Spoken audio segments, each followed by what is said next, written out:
Joke time muna tayo po kasi matindi yung mga kaganapan. Para bawasan yung stress. Padala po ito ni Ramil numero 1 Ligaya. OFW sa dyan sa United Kingdom, UK. Ang titulo nito, kasabwat, ang pangyayari na ganap sa Davao. May isang may isang lalaki po na nahold up habang naglalakad po sa kabaan ng Davao Boulevard. Di ba niya, Mr. Maravillas? Crime free sa Davao. Iwan ko man dito sa nagpadala nito. Pinili pa yung Davao. Wala akong magagawa. Yan ang gusto niyang setting. Ngayon, after ng insidente, siyempre takbo siya sa PNP station. Nag-report siya. At nagkataon naman, nandun yung station commander. Nakausap niya mismo. Sabi ng lalaki, Chief, nahold up po ako. Magkano niya yung natangay sa'yo? Tanong ng hepe, 50,000 po, sir?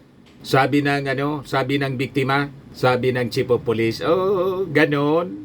Hindi ako naniniwala sa'yo. Nagtaka yung biktima, bakit naman po, chief? Hindi ka maniwala sa sinabi ko?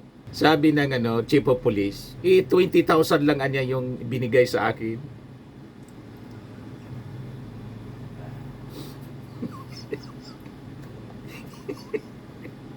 Yung nag-utos pala yung... Joke man lang po ito ha. Hindi ito agin. Baka magalit yung... magalit yung chief of police dyan sa Davao. Kwento man lang po ito. Noong panahon ito. Hindi ngayon po. Noon pang long time ago. Hindi pa mayor si Digong dyan. Hindi pa naging mayor. Long time ago, halos hindi na po maalala kung sino yung mayor at chief of police. Matik na po, joke man lang. Si Digong nga po, mahilig sa joke. Kahit nga po yung kahit yung gustong ipabomba yung mga senador, patayin na lang anya natin yung 15 mga senador para mabakante. Joke man lang. Pero kinasuhan niya, kinasuhan ni Astig General Torre. Hindi na niya pwedeng ganon. Hindi pwede ka niya, Mr. Maravillas, makasuhan yan. Hindi man po, nagbasa lang naman ako ng joke. Padala ng taga-UK. Anyway, hugas kamay ka niya, Poncio Pilato ka, Mr. Maravillas. Yeah, totoo naman. Padala lang sa akin. Matik na po, 200. Kasali ka na rin sa monthly draw. 5,000 ang cash prize. Yung mga hindi mabobonot, qualified sa grand draw. Sa December po, 10,000 yung grand prize. Dito na, pasok na natin dito sa lalagyan.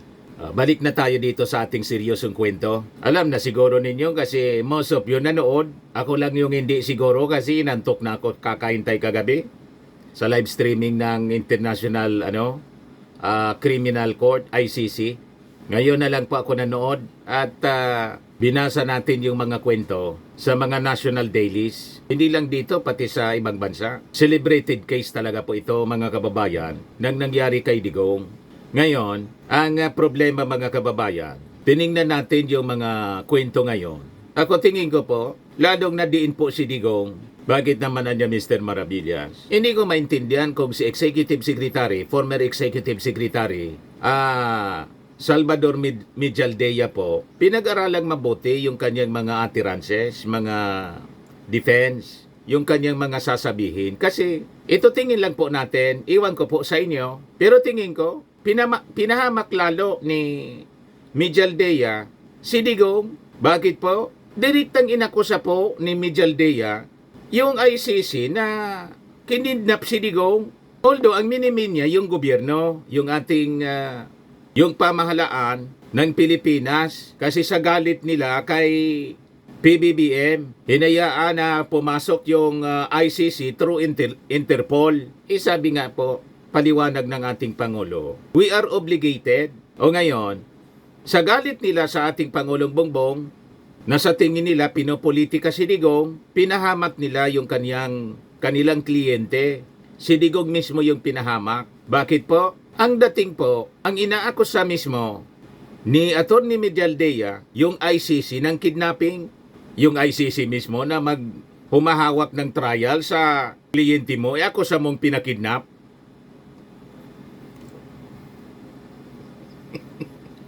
O di ba po, mga kababayan? Yan o. Duterte's arrest pure, simple kidnapping. Sabi po ni Medialdea, sa harap ng ICC. Kaya ino-observe natin yung reaction ng mga judges po ng ICC. Hindi lang sila kumikibo, pero tingin ko offended yung mga judges po. And that's the reason why, mga kababayan, yung mga request ni Medialdea, lahat po turn down. Kahit sino man sigurong korte, nagpalabas sila ng warrant of arrest, kinorstro sa Interpol, nag-coordinate sa Philippine government. Kasi may obligation tayo sa Philippine government, sa Interpol. Member tayo ng Interpol. Yun ang nakaligtaan ni Digong. Humiwalay tayo sa ICC, pero hindi tayo humiwalay sa Interpol. Naisip po ng ICC na humingi ng tulong sa Interpol. Saan pa man pupunta kundi sa Interpol? O ito na nga po, hinuli, inaristo, mga kababayan, si Digong. Pagkatapos biglang inakusa ni Medialdea, yung defense counsel niya, yung ICC ng kidnapping, na ang tingin natin, mga kababayan, ang gusto niyang iakusa, yung Pilipinas, Philippine government. But in effect, sa reading ng ICC judges, ang inaakusa ng kidnapping po, sila mismo. Sablay.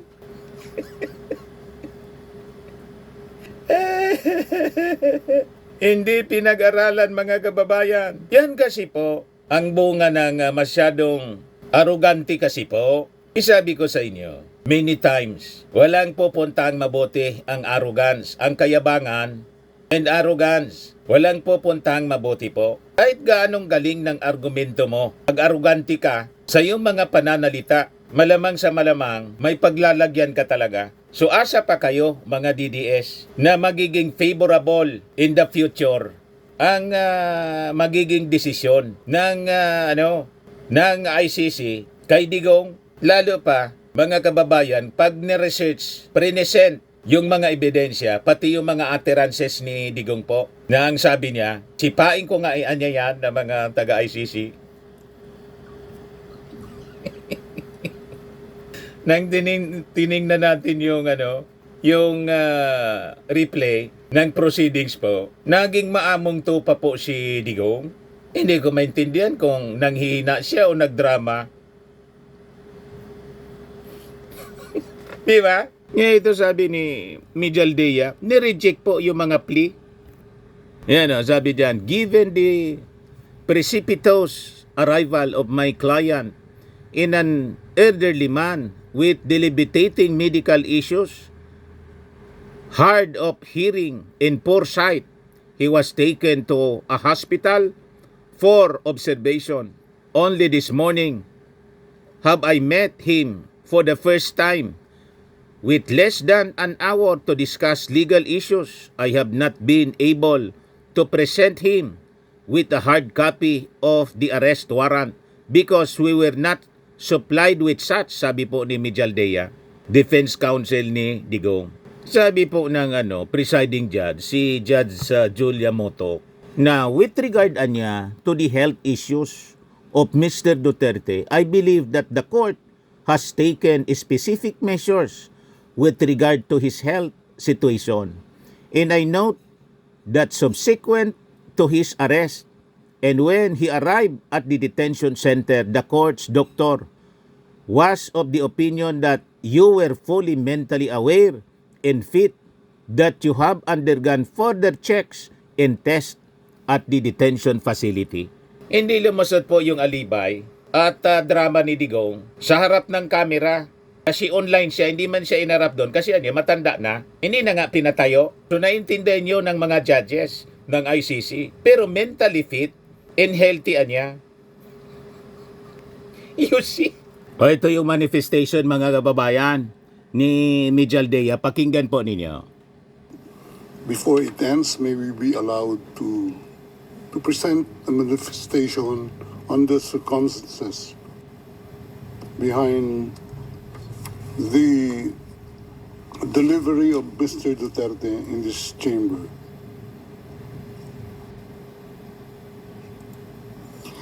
Oui, maître, je dois d'abord demander. Yes, counsel. This is as part of the procedure.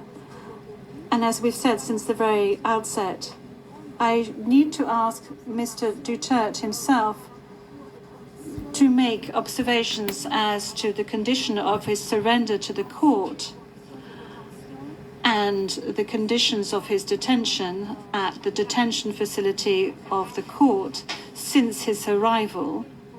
If he can please tell us these details. Can I do it for my client? Thank you. Can I? Oui, maître. Oui. The presiding judge, yes, counsel. Yes, Your Honor. Please. 2 days ago, the whole world has witnessed the degrading fashion in which a former president of a sovereign country was bundled into a private aircraft and summarily transported to The Hague. To us lawyers, this would be called an extrajudicial rendition. To the less legally inclined, it was a pure and simple kidnapping. My client was denied all access to the legal recourse in the country of his citizenship, and this all in the nature of political score settling. Two troubled entities struck an unlikely alliance, an incumbent president who wished to neutralize and choke the legacy of my client and his daughter on the other hand, and a troubled legal institution subject to delegitimization and desperate for a price cuts and a legal show today on the other hand. With this in mind, it is not surprising that my client was abducted from his country. ICC private jets do not drop out of the thin air. That jet which received my client was coordinated in advance. The UAE is not a state party to the ICC and has no obligation to cooperate with the court. Yet my client sat in transit in that country for more than 5 hours. I invite the registry's representative to present today in court to explain to the judges exactly how they believe this transfer was anything other than a gross abuse of process. Given the precipitous arrival of my client, an elderly man with debilitating medical issues, hard of hearing and poor of sight, he was taken to a hospital for observation. Only this morning have I met him for the first time with less than an hour to discuss legal issues. I have not been able to present him with a hard copy of the arrest warrant because we were not supplied with such. I have not even been able to explain to him what the prosecution requested when seeking the issuance of the arrest warrant.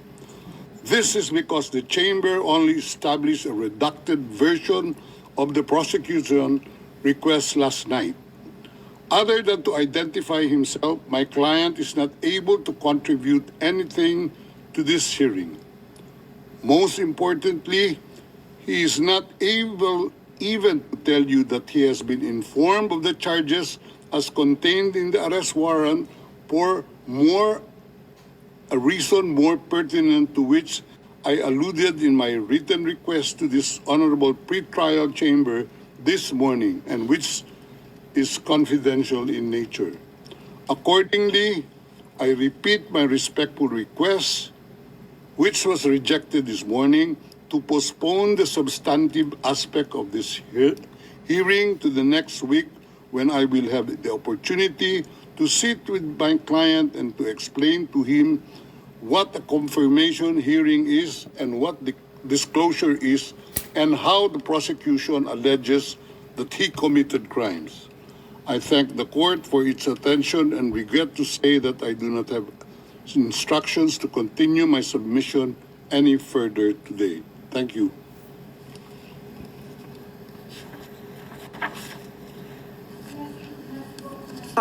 D'abord, concernant Thank you, Counsel. Now, with regard to the health issues of Mr. Duterte, I believe that the court has taken specific measures with regard to his health situation, and I note that subsequent to his arrest and when he arrived at the detention center, the court's doctor was of the opinion that you were fully mentally aware and fit, and that you have undergone further checks and tests at the detention facility.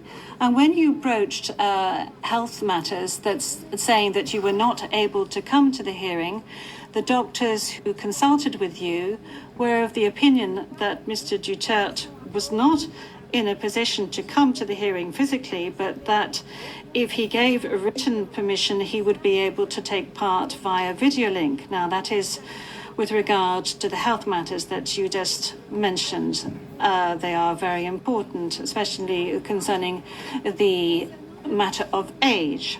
Now, with regard to the rights of Mr. Duterte, we have before us the registrar's or the registry's report that says that Mr. Duterte has been informed of his rights, including Articles 66 and 67 of the Rome Statute, and that that he is aware of his rights and that he is also aware of the charges against him. We have before us the report of the registry saying that he was also aware of the warrant of arrest in the English language and that he is very well versed in the English language. Once again, you have the possibility of these charges being read in English, which was the case today. I have read to you in the French language the rights that he has, Mr. Duterte, before this court, and I'd like to specify once again that this is an initial hearing. In order for Mr. Duterte to be aware of his rights and the charges against him.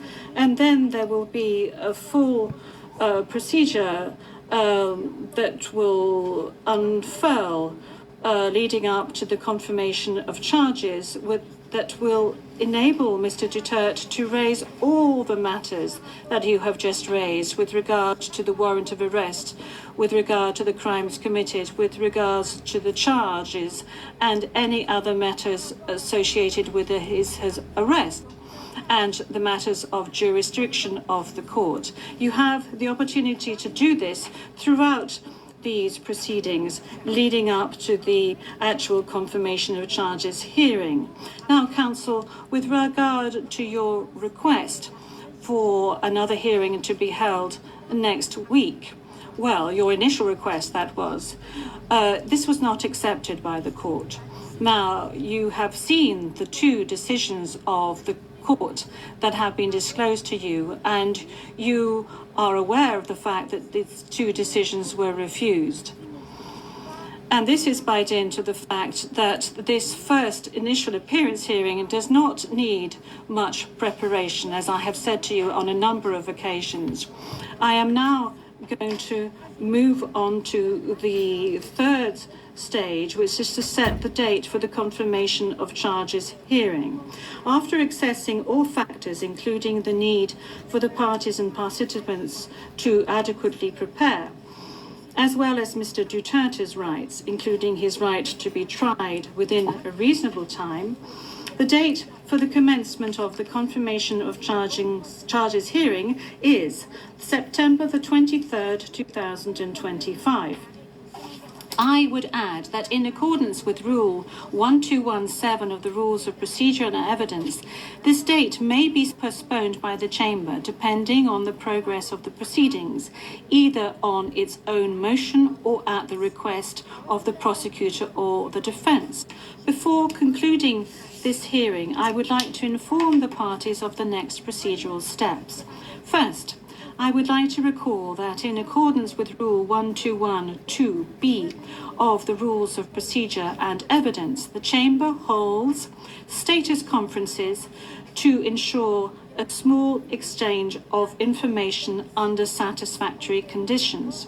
These conferences are organised either ex officio or at the request of the prosecutor or the defence. Secondly, a set of decisions will be taken in a timely manner to ensure that the proceedings progress smoothly and expeditiously. More specifically, I am referring in particular to a decision on the arrangements and procedure for the disclosure of evidence, and a decision setting a timetable for the disclosure of evidence in such a way as to ensure orderly and efficient disclosure between the parties. In this regard, the Chamber orders the prosecutor to begin disclosing today the information on the basis of which the warrant of arrest was issued, and to complete this disclosure no later than within the next 7 days. The Chamber will also issue a decision on the participation of the victims who, according to the statute of the court and to the extent permitted by the Chamber, are authorised to present their views and concerns at this stage of the proceedings. We have come to the end of Mr. Duterte's first appearance hearing.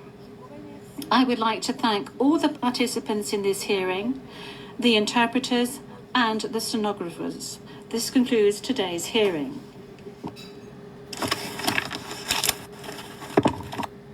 Adjourn agad.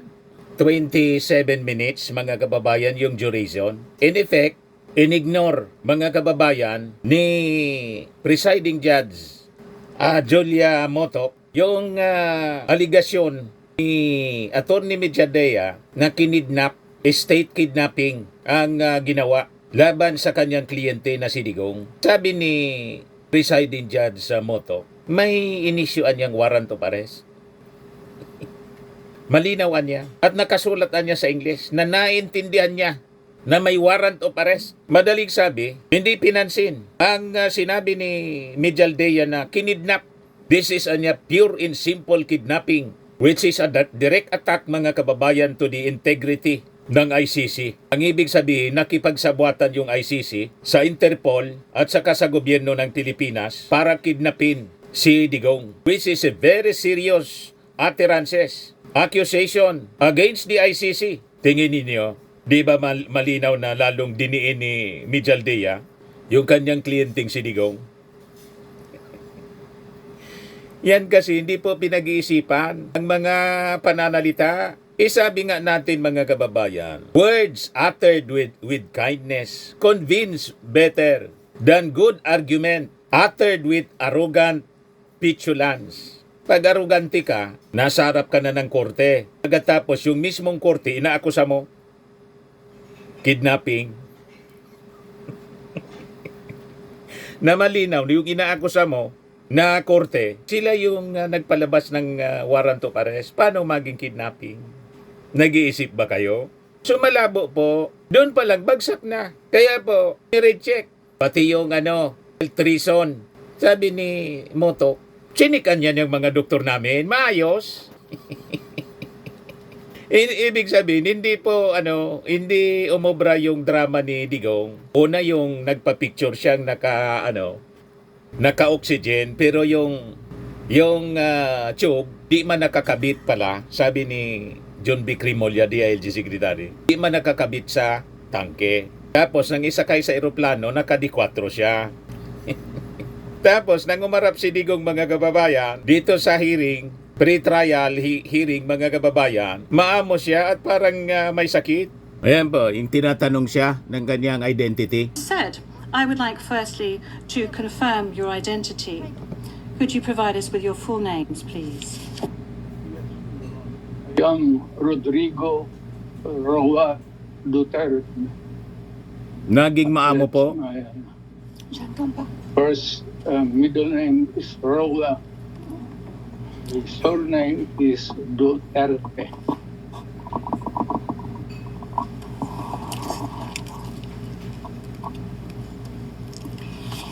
beaucoup. Thank you very much. What is your date of birth? Again, ma'am.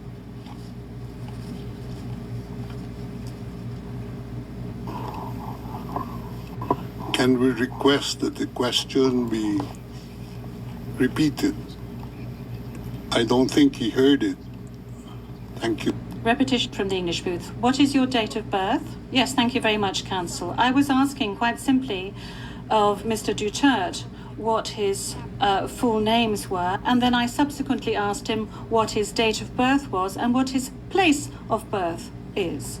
Is that all right, Counsel? Yes. Of course, I do. My birth month day is March 28, 1945. I was born in the province of Leyte in the Philippines.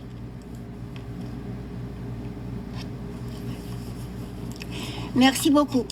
Thank you very much. Kita ninyo, very weak yung kanyang pananalita. Wala yung usual na PUTE. At saka yung sabi niya, banta niyang sipain ko niya kayo. Yan mga taga-ICC, sipain ko sila. Nanging maamong tupa mga kababayan at parang may sakit. Kaya lang sabi ng doktor, as stated by Presiding Judge Moto, ayos man na niya yung kalusugan. Sinik ng doktor namin. So possibly mga kababayan, gusto niyang i-project na weak in old. Alam ng mga judges na old siya. Kaya nga po, hindi na siya hinarap mga kababayan, personal. Online po yon, galing doon sa kanyang detention cell, in-online na lang at hindi na pinatayo in consideration sa kanyang pagiging old age. O di ba? Pero yung pagiging weak niya at sabi may sakit, hindi pa niniwalaan po ng mga judge. Ayan Preliminary point. Very well, thank you, Mr. Duterte. As a preliminary point, it is useful to clarify the nature and limited scope of this first appearance hearing. Today's hearing is neither the start of the trial, nor is it a confirmation of charges hearing. During today's hearing, no evidence will be collected or presented, and the issues of Mr. Duterte's guilt or innocence will therefore not be addressed. In accordance with Article 61 of the Rome Statute, the Court's founding treaty, and Rule 1211 of the Rules of Procedure and Evidence, the main purpose of this initial appearance is to answer 3 questions. Firstly, the Chamber must ensure that the person who was the subject of the arrest warrant has been informed of the crimes of which he is accused. Second, the Chamber must ensure that this person has been informed of his rights as recognized by the Rome Statute. Third, the Chamber must set a date on which it intends to hold a confirmation of charges hearing. The Chamber notes that your counsel, Mr. Duterte, filed 2 motions, one in relation with today's hearing, and you may be aware that these 2 motions have not been accepted by the Chamber because of the nature of today's hearing. No further discussion on the matter is necessary during this hearing because, as I said at an earlier stage, the aim of this hearing today is to introduce the parties and to ascertain the charges and to set a date for the confirmation of charges hearing at a later stage. With regard to the first point, I recall that Mr. Duterte has received a copy of the warrant for his arrest and that a redacted version of the prosecutor's application for the issuance of the warrant of arrest is public. I will now ask the court officer to read the charges against him. The charges will be read in English. Please, over to you, Madam Courtroom Officer. Thank you, Madam President. Your honours. On 7 March 2025, Pre-Trial Chamber 1 concluded that there were reasonable grounds to believe that Mr. Dutet is criminally responsible pursuant to Article 25(3)(a) of the Rome Statute as an alleged indirect co-perpetrator for the crime against humanity of murder pursuant to Article 7(1)(a) of the statute as follows. A. Murder of at least 19 persons, allegedly drug pushers or thieves, killed by members of the Davao Death Squad in various locations in or around Davao City, Philippines between 2011 and 2016. B. Murder of at least 24 persons, allegedly criminals, such as drug pushers or thieves or drug users, killed by or under the supervision of members of the Philippines law enforcement, sometimes with the assistance of persons who were not part of the police, at various locations in the Philippines between 2016 and 2019.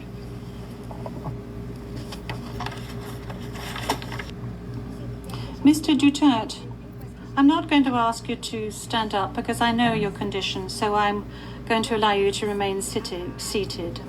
You have just heard the reading of the charges, which are in accordance with the content of the arrest warrant you received. This means that you have been informed of the crimes of which you are accused. And this concludes the examination of the first point mentioned above.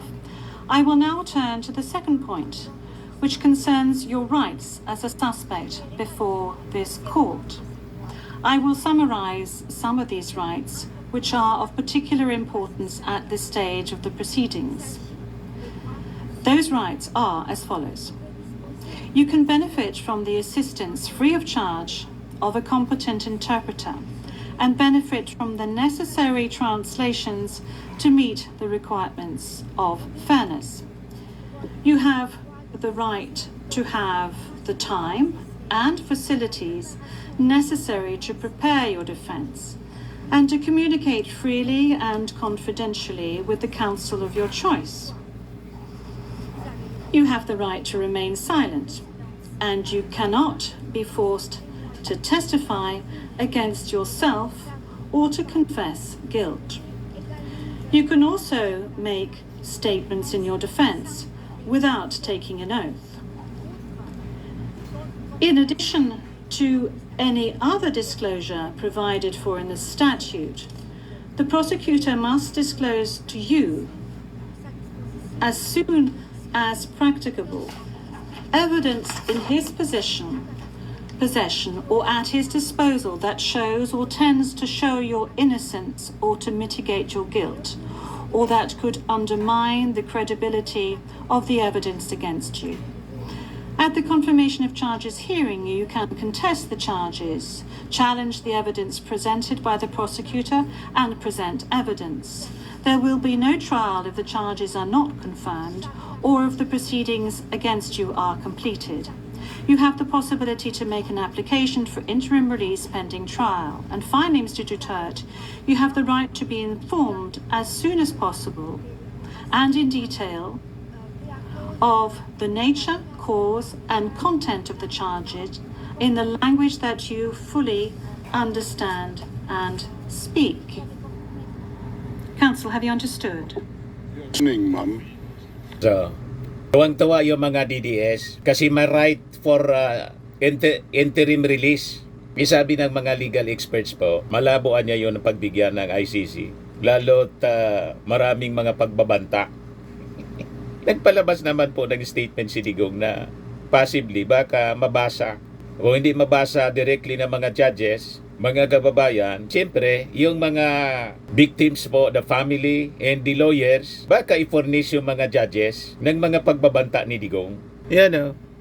Rodrigo Duterte, there will be a day of reckoning for all. Yan sinasabi natin. Ito, patama ito sa Marcos administration o sa mga nag-file ng kaso sa kanya. Siguradong mababasa ito ng mga judges ng ICC. There will be a day of reckoning for all. Pero that is statement, mga kababayan. Yung day of reckoning, ito yung nangyayari sa kanya. Tama po. Kaya pag-isipan pong mabuti ang pagpapalabas ng mga salita. Kaya lang, sabi po ni Bonaparte, do not disturb your enemy when he is committing mistakes.